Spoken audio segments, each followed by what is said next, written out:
Let's go right to 2024 presidential candidate and former New Jersey Governor Chris Christie. So, Governor Christie, you have spent a lot of time in New Hampshire lately.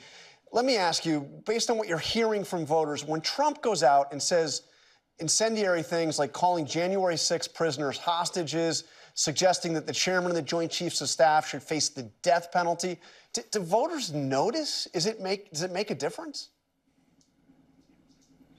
I think it does make a difference, John, and I can tell you from the turnout we've been having at our town hall meetings just in the last 2 weeks, we see people really starting to engage. You've seen our numbers go up over the last 2 weeks in the polls in New Hampshire. And last week, right before Thanksgiving, we had a joint town hall in Nashua with Governor Sununu, and it was a standing room only crowd, completely packed the room, and had people standing 3 rows deep in the back. I do think that those polling numbers are correct in this way. I think people are just starting to engage, even in a place like New Hampshire.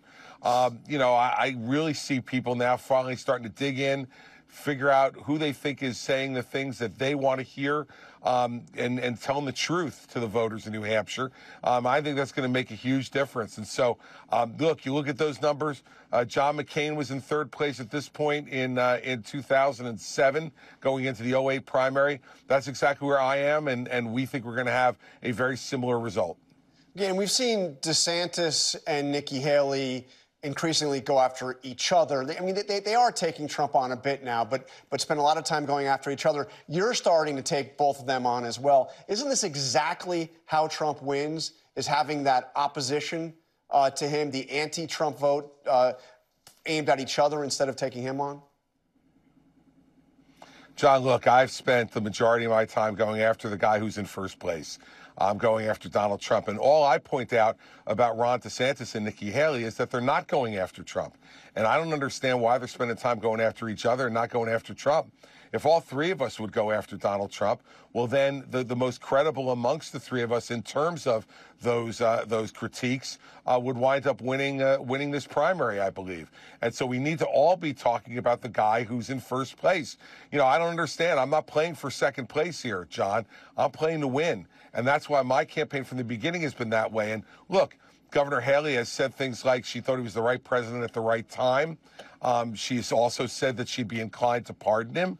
Ron DeSantis has had, a lot of glowing things to say about Donald Trump over time. I think we need to focus on who's in front here, who's bad for our party, and who would be bad for this country. And in my view, that's Donald Trump, and we need to go directly at him. And that's why you're seeing people in increasing numbers come to our town hall meetings in New Hampshire, go to chrischristie.com and donating. They're doing the things that we see. In the week after the last debate, John, we had our best fundraising week of the entire year. So things are really starting to pick up for us, and I think people are starting to focus, and that's why. Okay, so let me ask you, if you pull off an upset victory, or if Nikki Haley pulls off an upset victory, if Trump loses, does he concede? Does he concede and graciously offer? I don't care. You don't care? I don't care, John. No. Look, no one will expect him to concede. He hasn't conceded the 2020 election. Who cares? The Secretary of State of New Hampshire will certify the votes. You'll get the delegates per the RNC rules, and we'll move on to the next race. I don't suspect he'll ever concede he's ever lost any election. So, even though he lost primaries in 2016 to Ted Cruz, and he'll lose primaries this time as well. But it doesn't matter, John. In the end, the rules will govern here, just as the rules governed in 2020. And he moved out of the White House, and Joe Biden is sleeping in the White House tonight. I don't want that to continue after January 20th of 2025. That's why I intend to beat Donald Trump and beat Joe Biden. But isn't this a problem for whoever the ultimate nominee is if it's not Trump, to have him on the outside carping, saying it was stolen, maybe running as a third party, dividing the Republican vote? I mean, how do you deal with that? I know it's a problem you'd like to have, but I mean, isn't this a fundamental problem for Republicans going forward as long as Donald Trump is on the political scene? I think the public in mass will begin to ignore a 4-time loser like Donald Trump if he loses this set of primaries. He lost in 2018 in the House. He lost in 2020 in the Senate and in the White House. And in 2022, he led us to more losses in the governorships and in the Senate.